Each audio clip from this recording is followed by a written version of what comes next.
Spiritual Ministration, Chapter 7, Mission and Upadesha. Part 1. Side note: the term Upadesha means spiritual guidance or spiritual instructions given by a guru. Continuing on.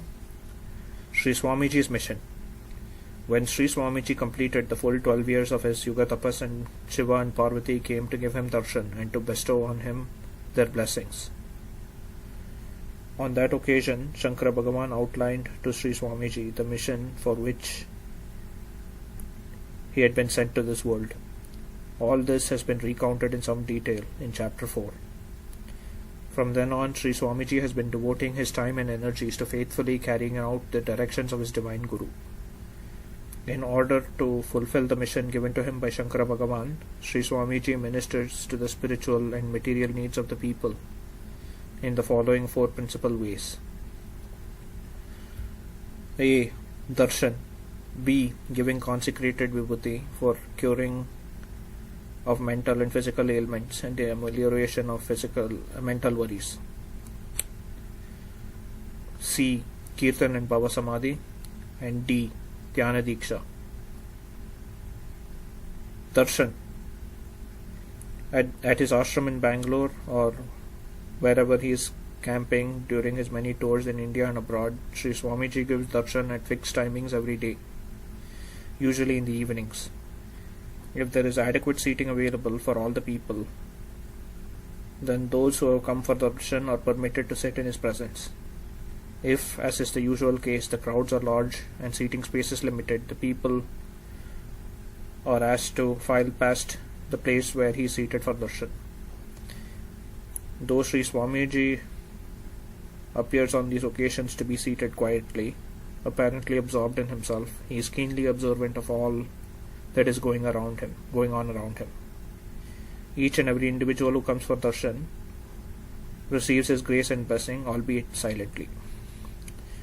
And whether the person concerned realizes it or not at that time, the silent benediction that he receives during darshan sets in motion a subtle and intangible force which exercises a profound influence on the mind of the devotee, and this, in time to come, brings about a total change in his mental outlook.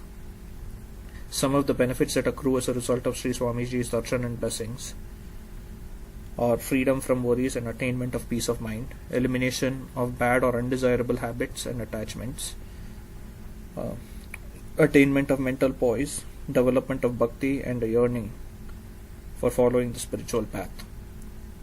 Though it is hard to believe that mere darshan can achieve all of this, there are hundreds who are willing to testify to the efficacy of Sri Swamiji's darshan and the far-reaching benefits that his blessings have conferred on him and their families. In this context, it would be pertinent to quote Sri Ramana Maharishi's words on this subject. What do you think of a man who listens to a sermon for an hour and goes away without having been impressed by it so as to change his way of life? Compare him with another who sits in a holy presence and goes away after some time with his outlook on life totally changed. Which is better, to preach loudly without effect, or to sit silently sending out inner spiritual force? It is this inner spiritual force which is radiating from Sri Swamiji all the time, which changes the entire outlook of a person and diverts his mind along spiritual channels. It is also a fact that those who have once had Sri Swamiji's darshan are so charmed by his divine personality that they come again and again to repeat the experience and to savor the peace of his presence. Dispensing consecrated vibhuti. Worldly life is full of misery, and a large majority of those who come to Sri Swamiji's darshan have some tale of woe or suffering to relate, and they all come with the hope of Sri Swamiji, with the hope that Sri Swamiji by his blessings will ameliorate their suffering. In this they are not disappointed. Sri Swamiji listens patiently to each individual's complaint or petition. He then instructs an attendant to give the person some vibhuti or holy ash, which has been blessed earlier by Sri Swamiji along with the directions on how that vibhuti is to be used. In the treatment of physical or mental ailments, the use of the vibhuti in accordance with the directions given by Sri Swamiji has effected miraculous cures, and thousands of people have been benefited by this. There are also innumerable cases on record where patients who had not responded earlier to normal treatment and whose disease has been pronounced incurable by medical practitioners have been fully restored to health by the use of the vibhuti given by Sri Swamiji. As the Sri Sivabalayogi Maharaj Trust proposes to bring out a separate book containing the recorded experiences of the devotees in this regard, no specific cases are being cited as examples. Such instances, in any case, are too numerous to be included in a single chapter. Apart from physical and mental ailments, devotees approach Sri Swamiji with all manner of personal problems and seek his advice and blessings. Sri Swamiji rarely, if ever, advises such a person to follow a particular course or not follow a particular course. He tells the individual to make up his own mind as to the course he wishes to follow, and then blesses him by giving him sacred vibhuti, which, if used as directed, will help him overcome his problems. Kirtan and Bhava Samadhi. Wherever Sri Swamiji gives darshan, Kirtan is also held. Because of the powerful spiritual vibrations emanating from Sri Swamiji, a large number of people participating in the Kirtan go into Bhava Samadhi. This happens even when Sri Swamiji is not present at a particular place. As this is a unique feature of Sri Swamiji's spiritual ministration, it merits more detailed explanation, and hence it is being dealt with separately in a subsequent chapter. Dhyana. Sri Swamiji's primary mission is to set people on the path of Dhyana Yoga. The other three aspects of his mission mentioned above can in fact be considered preliminary steps meant to prepare people for following the path of dhyana by purifying their minds and by relieving them of their ailments and mental worries. It is a measure of the earnestness with which Sri Swamiji pursues this mission that he has to date, as of May 1977, initiated 2 million people into Dhyana Yoga in India and abroad. As this is the principal aspect of his spiritual ministration, a separate chapter has been devoted to Sri Swamiji's teachings on the technique and practice of dhyana. Spiritual ministration, some unique features. There are some unique features about Sri Swamiji's spiritual ministration which require special mention, and for those not familiar with these aspects, some elaboration and explanation. These unique aspects are covered in the paragraphs that follow. The Guru-Shishya relationship. From what we know by personal observation and from what we hear and read from the scriptures, it becomes evident that the great Gurus of yore were very selective in choosing their disciples. It was only after a long period of testing and close personal observation of the aspiring disciple by the Guru that an aspirant was given initiation and accepted as a disciple. Considering all this, it is indeed very remarkable that Sri Swamiji gives Diksha to all and sundry who come to him for initiation, often to thousands of people at a time. When questioned about this, Sri Swamiji explains that he grants initiation to all comers because these are the directions given to him by his own Guru, Sri Shankara Bhagavan. Elucidating further, Sri Swamiji says that the initial initiation is given in Mitra Bhava, or the attitude of a friend. Thereafter, to those sadhakas who take earnestly to the practice of dhyana after receiving the initial diksha, and who approach him for further grace and guidance,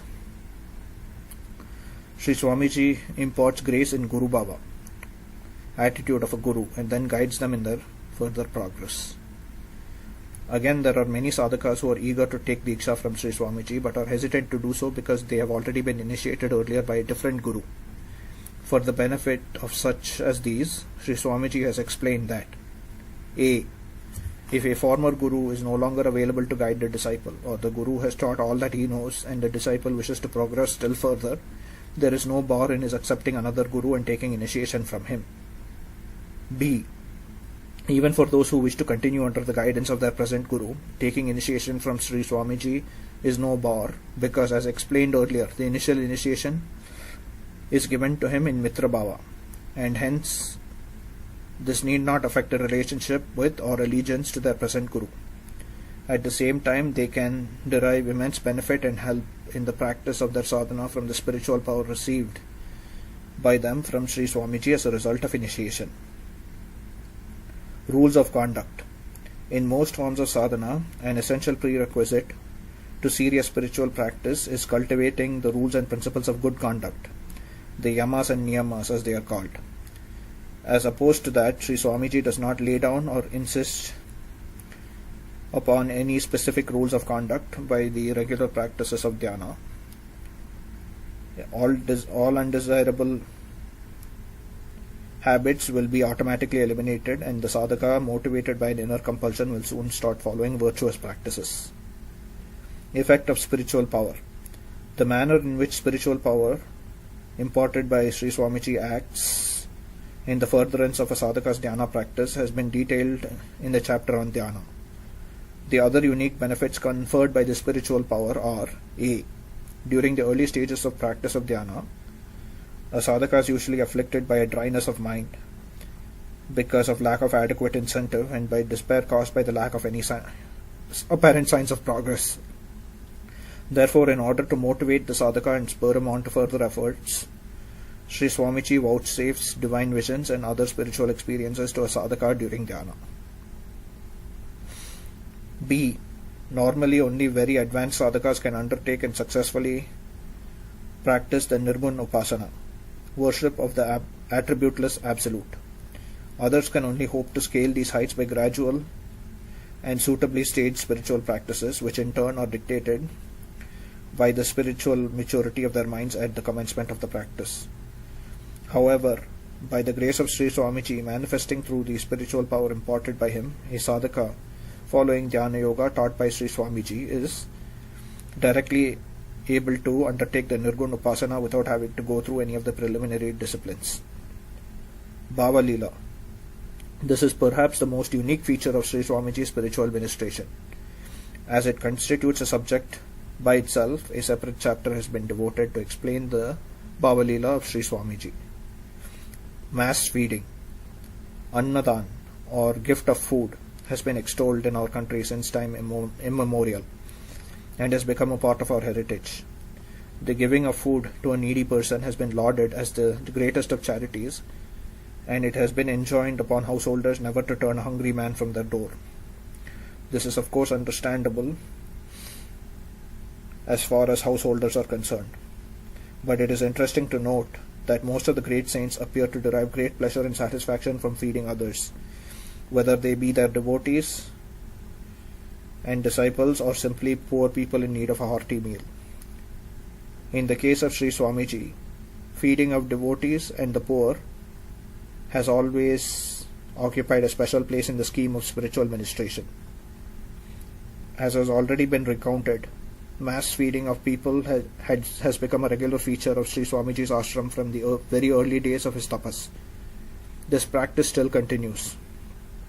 Every year on Sri Swamiji's birthday, 24th January, on the Mahashivaratri day, and on the anniversary of the commencement of tapas, 7th August, devotees and the poor are fed in their thousands at all ashrams run by Sri Sivabalayogi Maharaj Trust. No one who comes to the ashram on those days is allowed to leave without partaking of the prasad or consecrated food. That apart, wherever Sri Swamiji goes, he takes great pleasure in feeding the devotees. Explaining this particular fondness of his, Sri Swamiji says that on account of prolonged tapas, intense internal heat is generated in a yogi's body. By feeding people, this heat is neutralized to some considerable extent, as a result of which the yogi experiences great peace and satisfaction. It would appear from this statement that just as the fire of hunger in an individual is appeased by his taking food, the consuming fire of tapas in a yogi is appeased by the food offering consumed by him through the innumerable mouths of his devotees and the poor, for the yogi looks upon all creation as only a manifestation of his own Atma or self.